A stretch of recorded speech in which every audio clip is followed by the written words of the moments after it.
പ്രവാസികൾ എന്ന് വെച്ചാൽ മിക്കവരുടെ ഒരു വിചാരം അവരങ്ങ് സുഖിക്കുകയാണ്, ഇവിടെ കിടന്ന് അങ്ങ് മറി വന്ന് സുഖിച്ചത്. നിങ്ങളൊരു കാര്യം വിചാരിക്കണം, പ്രവാസികൾ എന്ന് വെച്ചാൽ ഒറ്റപ്പെട്ട് ജീവിതം നയിക്കുന്ന കുറച്ച് ആൾക്കാരാണ്. വല്ലപ്പോഴൊക്കെ അവരെ വിളിക്കാം എന്നും പറഞ്ഞ ഒരു വീട്ടുകാരും നാട്ടുകാരും ഒന്നും ഇല്ലാത്തവരല്ല, ഫ്രണ്ട്സും ഒന്നും ഇല്ലാത്തവരല്ല. ഒരു സമയത്ത് എല്ലാവരും വിളിക്കുന്ന ഒരു സമയം വരെയൊക്കെ അവിടുന്ന് പ്രവാസ ലോകത്തേക്ക് വന്ന സമയത്തൊക്കെ വിളിക്കുന്നു, 1.5 മാസമൊക്കെ വിളിക്കാൻ അടുപ്പിച്ച് എല്ലാവരും ഒക്കെ. പിന്നെ എല്ലാവരുടെയും വിളിയൊക്കെ അങ്ങ് പറഞ്ഞു. ചിലവരുടെ ചിന്താഗതി എന്ന് വെച്ചാൽ ഈ പ്രവാസ ലോകത്തോട്ട് വന്നു കഴിഞ്ഞ് പിന്നെ അവനങ്ങ് രക്ഷപ്പെട്ടു, പിന്നെ അവനങ്ങ് ജാടയായി. വല്ലപ്പോഴും നിങ്ങൾക്കും ഇങ്ങോട്ടൊക്കെ വിളിക്കാം. എപ്പോഴും നമ്മൾ അങ്ങോട്ട് വിളിക്കുന്ന എല്ലാവരും അങ്ങ് തിരക്കാം, എല്ലാവരും ബിസി, ഒരു കാര്യമില്ലെങ്കിലും അങ്ങ് തിരക്കാം.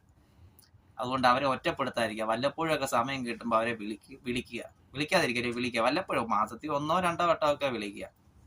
അവർക്കറിയാം പ്രവാസ ലോകത്തോട്ട് വന്നു കഴിഞ്ഞാൽ നാട്ടുകാരെയും ഫ്രണ്ട്സിനെയും രാജ്യമൊക്കെ ഇട്ട് വരണം, ഒറ്റപ്പെട്ട് ജീവിക്കണമെന്നൊക്കെ അറിയാം. എന്ന് പറഞ്ഞാലും വല്ലപ്പോഴും ഒന്ന് വിളിക്കുക. ഒത്തിരി പേര് ഡിപ്രഷൻ അടിച്ചും ഒറ്റയ്ക്ക് ജീവിതം നയിക്കുന്നവരുണ്ട് ഇവിടെ.